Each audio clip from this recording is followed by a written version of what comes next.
सर्वदानंद सर्वशक्तिमान पूर्ण ब्रह्म अजन्मा अमर अनंत सर्वव्यापक न्यायकारी दयामय ईश्वर, आपके महिमा के कोई पार नहीं। प्रभु बड़े बड़े ऋषि मुनि आपके महिमा के पार पा न सके, तो हम तुच्छ प्राणी आपके महिमा के क्या पार पा सके। दया निधि दया करो, शरण में है तेरो दास, सही मार्ग को अपनाइए, आशीर्वाद है प्रभु आपके। बोलिए श्यावर रामचंद्र की जय। जय। भगवान की कथा के कोई पार नहीं पा सकता है, और जो भी प्राणी इस कथा को श्रवण करता है अपने जीवन को धन्य बनाता है। इसी तरह से जिसे हम लोग आज जानो अंतिम रात्रि है, परमात्मा से विनती करते कि जो कुछ भी हम लोग रामायण कथा श्रवण किया है, और विशेष करके रामायण जो हमारे ग्रंथ है उसके जो सम्मान मिला है, उसी के आधार से आज यजबालक भरद्वाज मुनि के साथ में संगत होता है। प्रयागराज में भरद्वाज मुनि रहता है, और जो जितने तीर्थ स्थल है उस सब तीर्थ स्थल के प्रयागराज जो राजा है ना, प्रयागराज सब तीर्थ स्थल के राजा है। और आप सभी जानते हैं कि जब कुंभ के मेला लगती है तो वहाँ पे सब साधु संत आकर के स्नान करते हैं, अपने जीवन को धन्य बनाते हैं।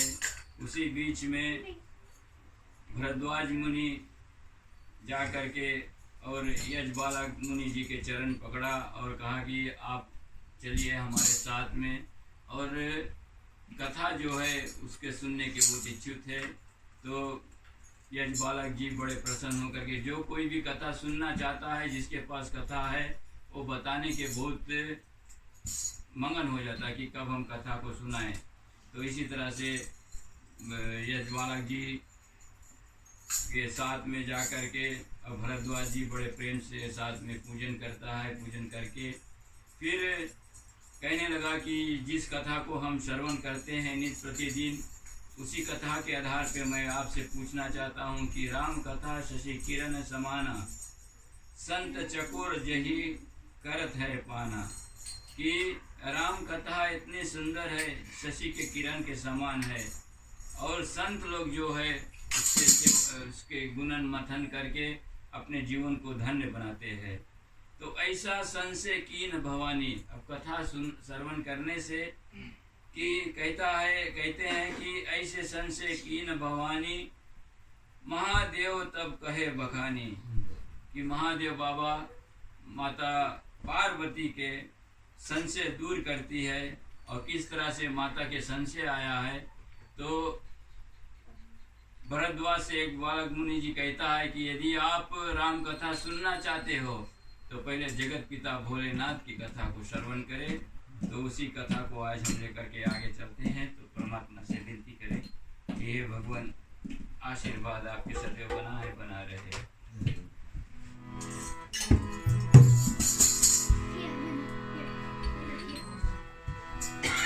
ओ कहे सुमति अनुसार, उमा शंभु संभार,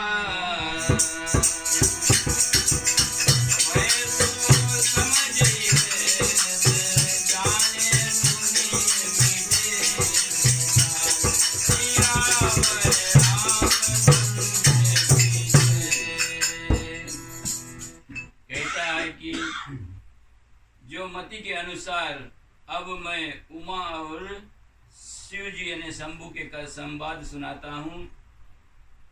जिस समय जैसा हुआ था उसी आधार को, उसी समय से मैं उसी हेतु जो कथा हुआ उसी को मैं आपसे सुनाने जा रहा हूँ।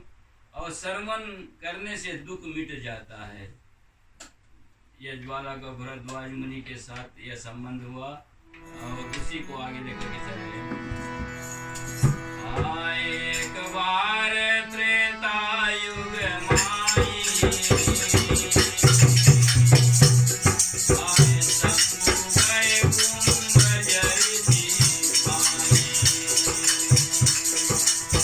संसती जग जननी भवानी, पूजे ऋषिया करे सहे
एक बार त्रेता युग माही, शंभु गए कुंभज ऋषि पाई।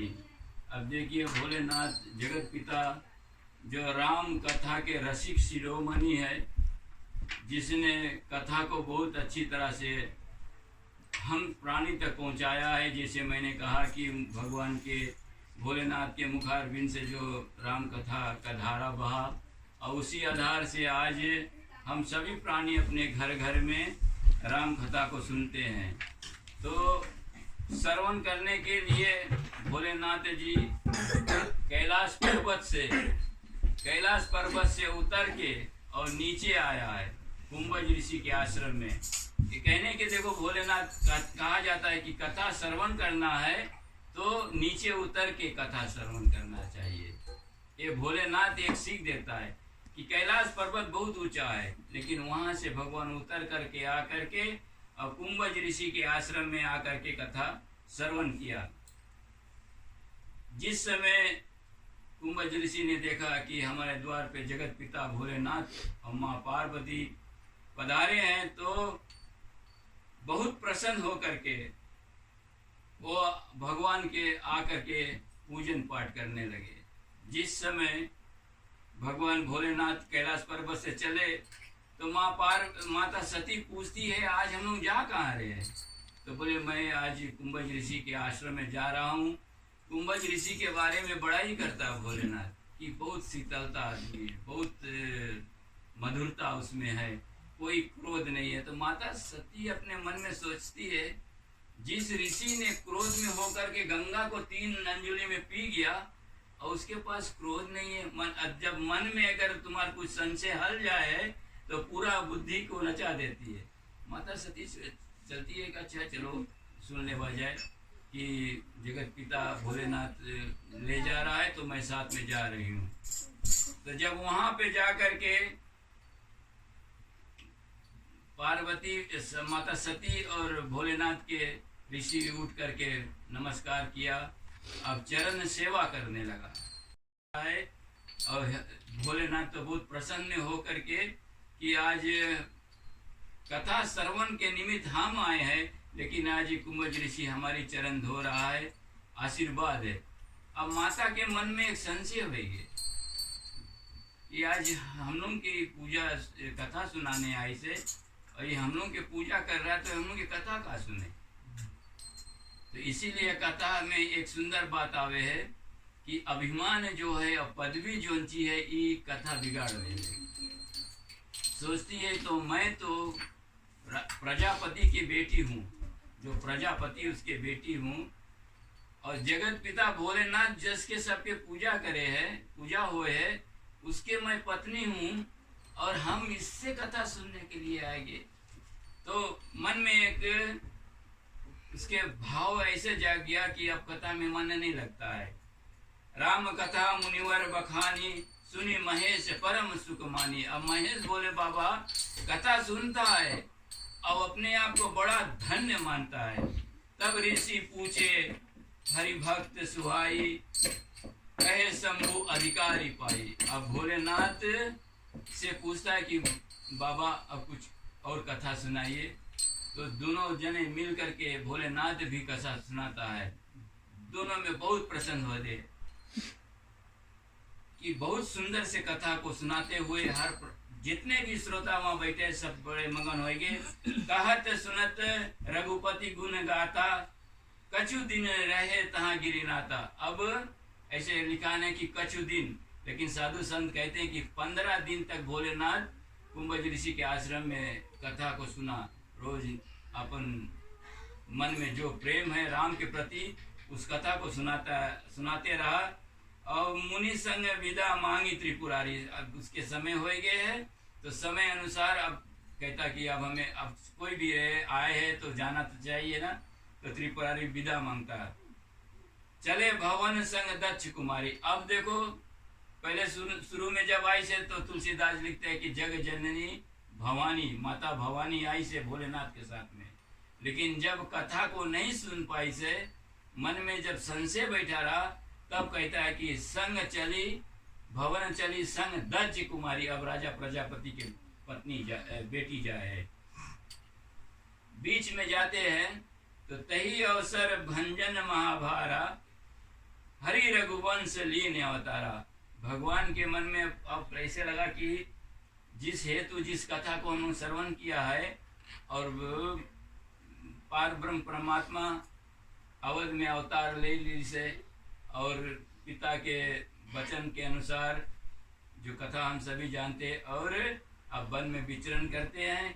और उसी समय जब रावण ने माँ सीता को अपने लंका में ले जा रहे थे, तो अब भगवान राम दुखी हो करके भैया लक्ष्मण के साथ माँ सीता के खोज करते हैं। पिता वचन तजी राज तजी, दंडक वन विचरत अविनाशी। यानी दंडक वन में भगवान राम विचरण करते खोजे हैं लता पता से। और उसमें एक बहुत सुंदर बात है, आप सभी जानते हैं कि जटायु जो था वो रावण से आकर के युद्ध किया, रावण के मूर्छित कर दिया। इतना बलवान था, लेकिन रावण क्या किया, उसके पंख को काट दिया। पंख काट दिया तो मार्ग में जब जटायु आया तो दो पंछी है रामायण में। एक राजा इंद्र के पुत्र जैन, जो में विश्वास नहीं था कि यही पार ब्रह्म परमात्मा है, माता सीता के भगवान श्रृंगार करत रहा। तो बोले कैसन भगवान है ये। तो आकर के माता सीता के चरण में चोंच मारी, रुधिर बहने लगा। माँ कुछ नहीं कही, लेकिन रुधिर जब बहा तो भगवान को पता चला, तो देखा क्रोध में हो के राम भगवान वहां पे एक ऐसा क्रिया करी से कुश के जो सीख, कुश के चटाई जो है उसके सीख निकाली। अब सोचना उसी के बाण बनाई, धनुष बनाई, धनुष बनाए के और वहीं पे बिना नोक के कुश के बाण चलाई दी, ब्रह्मास्त्र उसके बोला जाए। अब इंद्र के पुत्र भागे है, कोई जगह उसके शरणागति नहीं, कोई शरण नहीं ली से। पहले पिता के पास गए, बोले पिता बचाओ बचाओ। बोले क्या बात है, बोले बाण बोले हमारे पीछे, बोले हमारे प्राण के लेने की है। बोले कैसे बात भय? तो बताइए। बोले ऐसे ऐसे होएगी कि मैंने माता सीता के चरणों में चोच मारा और राम बाण छोड़ दी से। पिता इंद्र अपन दरवाजा बंद कर दी, भारे कर दी, जाओ बोले जो राम से विद्रोह करी हमारी जगह पे शरण नहीं है। राम के लक्ष्य इंद्र के लक्ष्य गए ब्रह्मा के पास, ब्रह्मा भी लौटार दी। फिर शिव जी के पास गए, शिव जी भी कर दी कि हमारे लगे अब मत आना। अब भागे है चारों दिशा में भागते भागते। तो कभी कभी जब कोई दुखी प्राणी हो ही जाए है तो उसके सहारा करने के लिए कोई ना कोई जरूर आ जाए। तो नारद मुनि बेचारा मार्ग में आई, जिन के ऊपर हाथ रखी इंद्र के पुत्र के। तो बोले क्या बात है बताइए। बोले अच्छा कहाँ से बाण चला है? बोले राम के लक्ष्य। बोले अब तुम्हें मारिश नहीं है? बोले वो अभी तुम्हें दौड़ावे है। तो जहाँ से बाण चला है लौट के तुम वहीं पे जाओ, वहाँ तुम्हें क्षमा मिल जाए। तब जयंत क्या करी से दौड़ के लौट के आई से भगवान के शरण में गिरा है, चरण पकड़ी से। बोले पहले तो मायगरा आपके बल देखे खातिर। बोले देख लिया। अब बोले हम आपके भक्ति देखने के लिए आया कि सदैव आप शरणागति को स्वीकार करते हो। इस तरह से भगवान हर प्राणी के सुख और शांति अमंग चैन दिलाता है। तो माता भवानी के मन में जब संशय था तो भोलेनाथ के, अब जैसे देखिए मैंने तो सुना है भोलेनाथ की जाना है जिस रास्ते से, अब वो रास्ता से भोलेनाथ नहीं जाता, दूसरा रास्ता से आवे है कि राम भगवान के दर्शन हो जाए। मार्ग बदली करके आवे। तो जब भगवान देखी से तो गुप्त रूप में भगवान जय श्री हरि कह के और नमस्कार करी से, दंडवत करी से, प्रणाम करी से, दूर से राम भगवान गए नहीं मिले। बोले अगर हम चला जाएगा वो मिले तो सब जितना है जान जिए कि पार ब्रह्म परमात्मा होता ले दी से। तो गुप्त रूप में भगवान जा कर के दूर से ही प्रणाम की। तो माता सती के मन में जो संशय था कि बोले आप बोले उसके बारे में बोले कहते हो कौन है वो? तो भगवान कहता है यही पार ब्रह्म परमात्मा है। भोलेनाथ कहता है। अब माता के दिल में बात बैठा नहीं कि अगर पार ब्रह्म परमात्मा है तो एक पत्नी के पीछे वियोग में घूमता है। तो मन में जब सोची तो बोले अच्छा, बोले भोलेनाथ बतावे है कि जाओ तुम्हें यदि इच्छा संशय है तो जा कर के परीक्षा ले लो, परीक्षा ले लो तो तुम्हारा संशय दूर भेजी। एक पत्नी अगर अपन पति के बात नहीं माने है, अगर आ जावे शरण में, तो जो पति अगर अपन पत्नी के सही रास्ता दिखाता है तो हर एक पत्नी की कर्तव्य है अपन पति के बात मान ले। रामायण में माता सती पति के बात नहीं मानी कि पार ब्रह्म परमात्मा है तो मान लेती। एक गलती। दूसरा गलती बीच में जब जाके सोचे कि अब हम जो भगवान के परीक्षा ले ली, तो बोले किस तरह से ली? मन में सोचते सोचते गई है। बोले हम सीते के रूप धारण कर ली। अब सीता के रूप धारण कर ली से माता सती अब भगवान के आगे आगे आवे, भगवान के आगे चलने लगी। तो लक्ष्मण देखे बोले अभी तक तो माता जितना लीला उन्होंने करा है सब तुम भगवान के पीछे रहते, ये आगे से कैसे आवे? तो भगवान देखी तो बोले अच्छा चलो परीक्षा ले आई से तो इसकी परीक्षा पूर्ति कर देंगे। भगवान के शरण में आई तो भगवान हाथ जोड़ के नमस्कार करे। बोले माँ आप जंगल में अकेली, पिताजी कहाँ है? सती के एकदम सब तरह से बुद्धि हिल गई। अरे बोले हम तो आ रहा परीक्षा ले रहे, तो बोले अब तो हमारा उल्टा बात है। अब आंख बंद करके कोई बैठ जाए तो सच्चाई नहीं हुई। माता सती उसी समय अगर राम भगवान से विनती कर लेती कि क्षमा करो हमसे गलती भाई, पति की बात नहीं माना और आकर के आपकी परीक्षा लिया, तो माता क्या कही है? आंखें बंद करके बैठ गई। अब आंखें बंद रहेगी तो खुली तो का सच्चे हुई है, गलती तो गलती हुई है। तो फिर बहुत लज्जित हो करके अब लौट करके तपस्या में लीन है। तो फिर यहाँ पे आकर के फिर एक माता गलती करी से कि बोले बस हम जब भोलेनाथ पूछी इसकी दर्शन होंगे, बोले हाँ बस, बोले जैसे तुमने जिस तरह से किया, बोले उसी तरह से हम अभी प्रणाम की दिया। तो देखो माता एक बार 2 3 बार गलती कर दी। तो जब शंभू भोलेनाथ ध्यान लगाई तो देखे कि कितना भारी गलती होगी। जिसके मैं माता मान के पूजन करता हूँ, आज मेरी पत्नी उसके रूप धारण कर ली, तन के सजाए ली, लेकिन मन के नहीं सजाए पाई। माता सती, मन जो था वो सती के ही था, लेकिन तन माता सीता के बनाए ली। तो भोलेनाथ आकाशवाणी भय कि शिव संकल्प कीन मन माही, अब ई तन से मिलन नाही। तो पार्वती जब संकल्प सुन ली तो अब भोलेनाथ से फिर पूछे, गलती करने के बाद में तो सबकी गलती ग्लानी हो जाती है ना, तो पूछती है कि आप कुछ संकल्प लिए हुए? अब भोलेनाथ नहीं बता रहे। देखिए मैंने जैसे कहा कि प्रेम अगर एक पति पत्नी के बीच में होए तो राम और सीता के जैसे रहना चाहिए। सीता के रावण ले जा करके लंका में, सोने के लंका, और फिर रानी के पदवी जो रानी मदोदरी है उसके दासी बनाए दी। अब माता सीता के देखो प्रेम, गलती तो माता से हो गया कि मिर्गा के पीछे भेज तीसरा, और माँ का जाना ही जाना था कि सोने की मिर्गा कौन हुए, सोने की मिर्गा नहीं हुए, लेकिन वो माया था, माया में सब फंस गए। लेकिन रावण के अंत के जरूरत है, कोई ना कोई लीला भगवान करे है। जिस समय रावण आकर के माता सीता के बताती है कि 1 मास में यदि आप हमारे बात को नहीं मानोगे तो इस चंद्रहार से हम आपके गला काट देगा।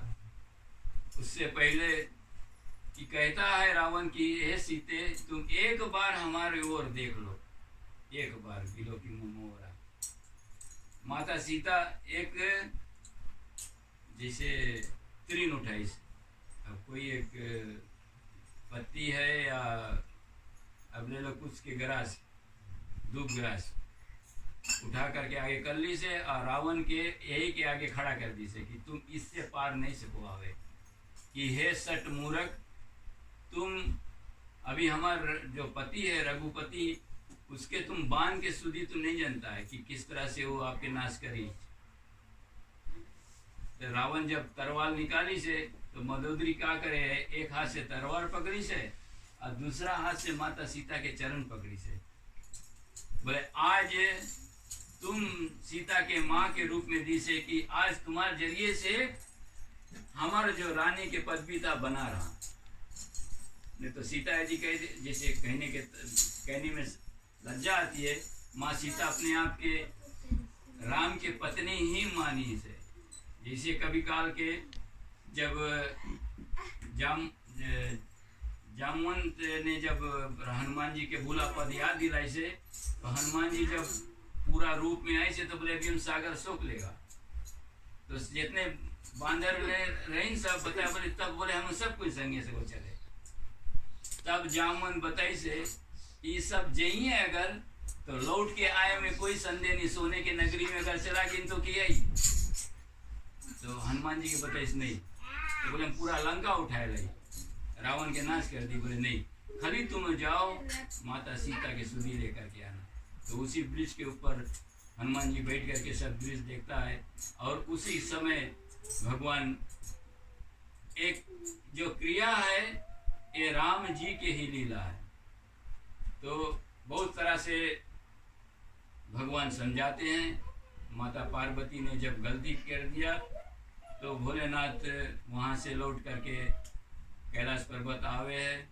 आते समय माता कई बार पूछी से कि आप कुछ किया है, तो भोलेनाथ कथा में भरमाए दे।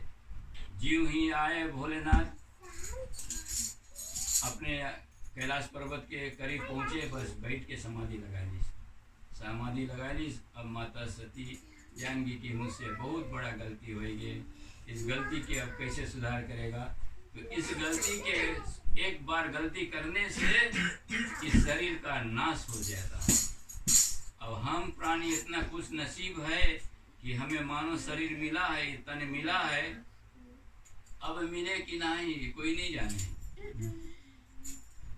यमराजा की जैसे शुरुआत में बताया से कि उसके द्वार पे निर्णय हुई कि तुम कौन योनि को प्राप्त करेगो। तो अभी से अगर कोई चेत ले और अपने आप को रामायण की इज्जत करना लगे, अपने जीवन जिस तरह से आप जीते हो कोई रोग नहीं है, लेकिन सच्चाई से अपने जीवन को जियो। ये संसार माया की है, मैंने कहा था, लेकिन माया की जरूरत है, बिना माया से संसार नहीं चली। लेकिन इस संसार में रहने के लिए कुछ समय निकालना पड़ेगा, कुछ समय निकाल करके और भक्ति मार्ग को प्राप्त करना के बहुत कोशिश करो। यही एक सुंदर बात है। और मैं जब अभी गया था, हमारे भाई के बेटा ने एक बात मुझसे कहा, मैं उसके आप लोगों के बीच में डालना चाहता हूँ कि एक गिलास में पानी एक पात्र में भर के और रख दो, गिलास में पानी रहे और कोई जैसे थलिया रखाने, अब उसके में सफा और मैला पानी दोनों भरल है, सफा और मैला दोनों पानी भरल है। बोले हमसे एक गुरु पूछी कि बेटा अब इसके साफ करो, कैसे साफ कर सको बिना गिराए बिना छाने? तो कोई के पास बुद्धि है नहीं। तो सोचिए कितना सुंदर बात है कि 9 रोज को हमको मिला अपने आप को साफ करने के लिए। तो जो हमारे भाई के बेटा था पूछने लगा कि बोले अब मार्गदर्शन करा दो ना। तो मैला पात्र जो है उसमें सफा पानी छोड़ो, सफा पानी छोड़ोगे वो पानी नीचे जा करके मैला के हिलाए के भारे गिरेगी,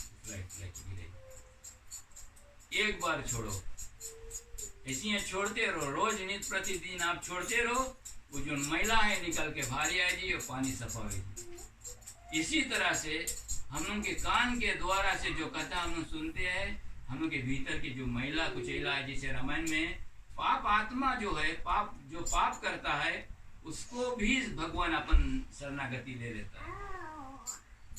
तो हम बड़े अपने आप के खुशनसीब मानते हैं कि ऐसे अवसर हमें प्राप्त हुआ है और ये अवसर से हम लोग को चूकना नहीं चाहिए।